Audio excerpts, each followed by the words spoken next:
Hey guys, Jason here, Olde Carr Guy, and today we're going to do another review video on some great tools that I think if you're doing anything like automotive project, motorcycle projects, anything like that, where you're rebuilding things, rewiring things, this is a kit that is going to benefit you immensely. So make sure you stay tuned.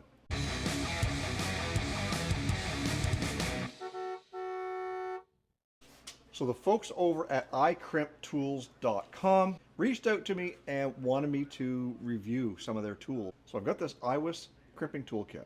You guys don't know who they are? Well, you're about to find out, and you're going to want one of these kits. And if you've ever had anything to do with Deutsch connectors, well, that's what this kit is for. So let's jump in, take a look at the kit, see what's in there, see what the tools do, and then we're actually going to put them to work and show you the capabilities. By the end of this video, like I said before, you're going to want one of these. And I will leave a link in the description box down below for everything that we're using here today.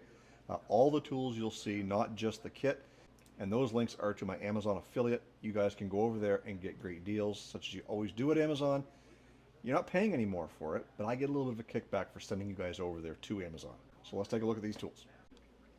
So before we jump into everything, if you guys don't know what Deutsch connectors are, well, it's these plastic connectors that have male and female ends on them that allow you to make your own plugs. This particular one is a 6-pin, and once wired allows you to make a weather pack connection. Now these are not specifically Deutsch connectors, these are kind of a knockoff, same principle, but as you can see with this one here, I've wired up a 4-pin, and once everything is all together, you will be able to make a weather pack connector. It's weather pack on both ends as well as inside the plug here. But let's show you the tools that you're going to need to make these wires crimp into place to make these connectors. So in this kit, you get 2 crimping tools for crimping the insulated part of the wire, and then you've got 3 different crimping tools for crimping the actual wire to the connector. And the reason why there's 2 different insulated crimpers and 3 different connector crimpers is because it depends on the size of the wire. If you're using something very small, like 16, 18 gauge wire, or maybe you're using something a little bit thicker. So for demonstration purposes, we're going to be using this particular tool, which is the middle one that does 14 to 18 gauge wire.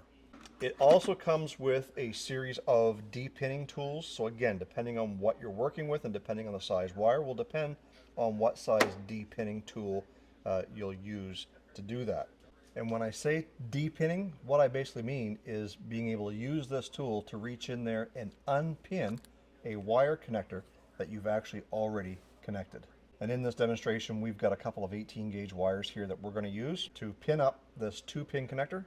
And we've got our male and female connectors that we're going to use for making this plug.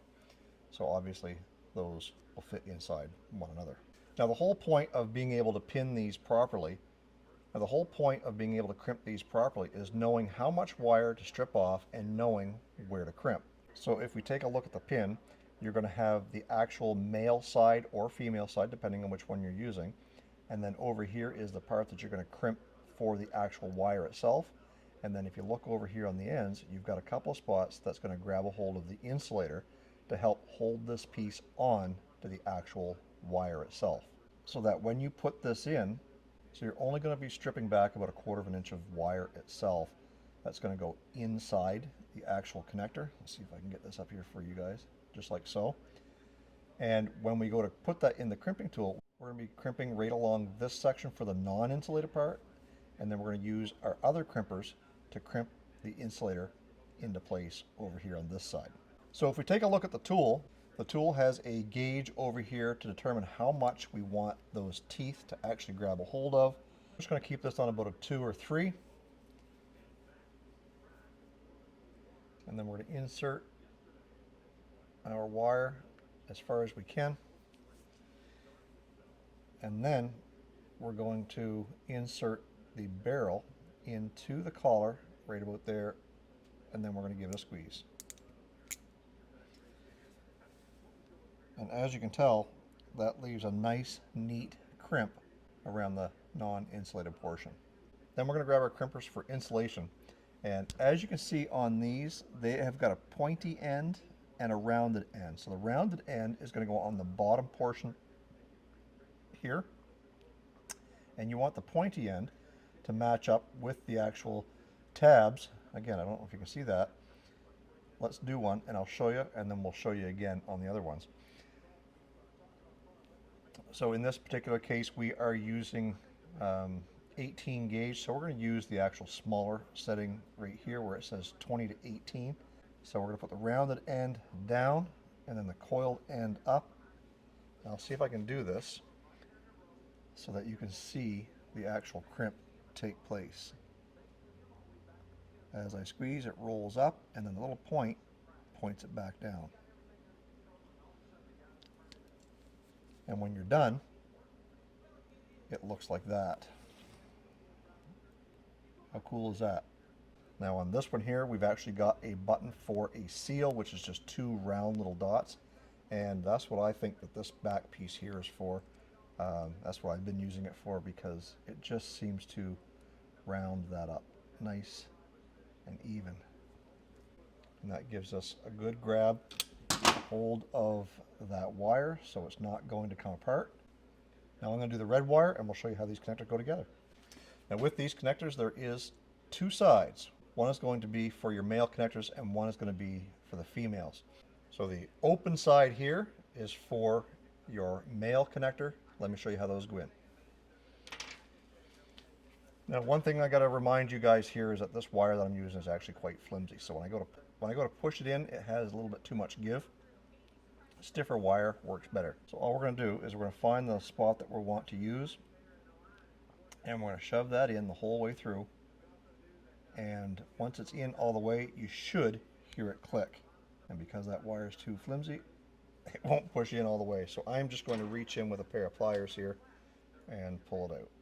So once you've got those pins, you've got this little green lock that's going to go in there and lock in those tabs. So with that down in there, I'm just going to punch it in until it locks into place. And now your pins are locked. Now on these female connections, they are exactly the same.